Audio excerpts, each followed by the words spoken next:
এটা সাধু কথা ক'বলৈ আগবাঢ়িছোঁ। কৰ্ণক সকলোৱে হয়তো জানে, মহাভাৰতৰ কৰ্ণক। কৰ্ণই তেওঁৰ বাল্য অৱস্থা সূত পৰিয়ালত, মানে ৰথৰ সাৰথি পৰিয়ালত জন্ম হোৱাৰ কাৰণে তেওঁক বহুতে হাঁহিছিলে বুলি তেওঁ মনত ক্ষোভ থাকে, আৰু সেই ক্ষোভটো তেওঁ বহু সময়ত প্ৰকাশ কৰিছিলে। আৰু সেই কথাটো যদি আমি ভগৱান শ্ৰীকৃষ্ণৰ জীৱনৰ লগত এবাৰ তুলনা কৰি চাওঁ, তেওঁ জন্ম কাৰাগাৰত হৈছিলে আৰু তেওঁ গোৱালৰ ঘৰত ডাঙৰ হৈছিলে, আৰু তেওঁ জন্ম হোৱাৰ আগৰে পৰাই তেওঁক মাৰিবৰ কাৰণে কংসই বিভিন্ন উপায় অৱলম্বন কৰি আহিছিলে, আৰু তাৰ ফলত যিবিলাক পৰিস্থিতি হৈছিলে তাৰ কাৰণেই বহুতে শ্ৰীকৃষ্ণকে জগৰীয়া কৰিছিলে।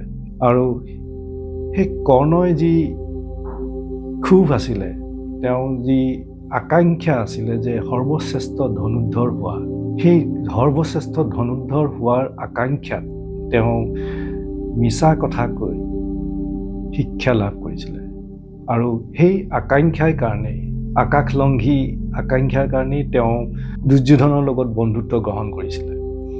আৰু সেই বন্ধুত্ব গ্ৰহণ কৰাৰ পিছতেই কৰ্ণৰ জীৱনৰ দিশটো এনেকুৱা এটা ফালে গৈছিলে, যিখিনি কথা দুৰ্যোধনৰ কথা কৰ্ণই সম্পূৰ্ণভাৱে সমৰ্থন নকৰিলেও তেওঁ সহ্য কৰি থাকিব লগা হৈছিলে। আমি সকলোৱে জানো যে কৰ্ণ এজন গুণী জ্ঞানী ব্যক্তি আছিলে, দানশীল ব্যক্তি আছিলে, কিন্তু তেওঁ বহুত কথা সমৰ্থন নকৰিলেও তেওঁ সেই কথাখিনি সহি থাকিব লোৱাৰ কাৰণে তেওঁ বহু মনোকষ্ট পাইছিলে। আৰু তেওঁ যি আকাংক্ষা আছিলে সৰ্বশ্ৰেষ্ঠ ধনুৰ্ধৰ হোৱাৰ কাৰণে, সূত পৰিয়ালত জন্ম ডাঙৰ দীঘল হৈ, আৰু সেইখিনিৰ কাৰণে তেওঁ বহুতে তিৰস্কাৰ কৰিছিলে, সেইটো কাৰণেও তেওঁ মনোকষ্ট পাইছিলে। এতিয়া যদি আমি মহাভাৰতৰ যুদ্ধখনলৈ চাওঁ, কৰ্ণৰ বহুতো জন্মগত গুণ আছিলে, জন্মগত শক্তি আছিলে, আৰু তেওঁ সেই শক্তিখিনি যদি তেওঁ সৰ্বশ্ৰেষ্ঠ ধনুৰ্ধৰ হ'বলৈ চেষ্টা নকৰি, তেওঁ সেই শক্তিখিনি যদি তেওঁক যোনবিলাক মানুহে তুলি তালি ডাঙৰ দীঘল কৰিছিলে, যিখন সমাজত তেওঁ ডাঙৰ হৈছিলে, যিখন সমাজক সূত বুলি বাকী সমাজে হাঁহে, সেইখন সমাজৰ হৈ যদি তেওঁ কাৰ্য কৰিলে হয়, তেওঁৰ জীৱনৰ দিশটো বেলেগ হ'ল হয়। এতিয়া মহাভাৰতৰ যুদ্ধখনতেই তেওঁ বহুত মনোকষ্টৰ মাজেতেই যুদ্ধত ভাগ লৈছিলে, আৰু সেই কথাটো যদি আমি শ্ৰীকৃষ্ণৰ জীৱনৰ ক্ষেত্ৰত চাওঁ, শ্ৰীকৃষ্ণই তেওঁ মহাভাৰতৰ যুদ্ধখনত ভাগ লৈছিলে, কিন্তু কোনো অস্ত্ৰ নধৰাকৈ।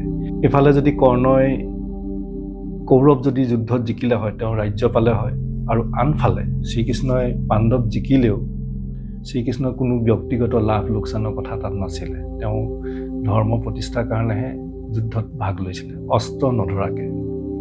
আৰু কৰ্ণৰ বহুত গুণ থকাৰ পিছতো, এজন জ্ঞানী ব্যক্তি হোৱাৰ পিছতো তেওঁ জীৱনৰ এটাই কথা, যিটো তেওঁ আকাংক্ষা, উচ্চ আকাংক্ষাৰ কাৰণেই তেওঁ মিছা কথা কৈ শিক্ষা লাভ কৰিছিলে। তেওঁ শিক্ষাৰ উদ্দেশ্য সঠিক নাছিলে, শিক্ষাৰ উদ্দেশ্য সঠিক নথকাৰ কাৰণে, তেওঁ উচ্চ আকাংক্ষা থকাৰ কাৰণে তেওঁ দুৰ্যোধনৰ লগত বন্ধুত্ব কৰিছিলে, আৰু সেই কথাখিনি তেওঁ জীৱনৰ দিশটো এটা বেলেগ ফালে লৈ গ'ল, যাৰ কাৰণে কৰ্ণই জীৱনত অত্যন্ত মনোকষ্ট পাইছিলে।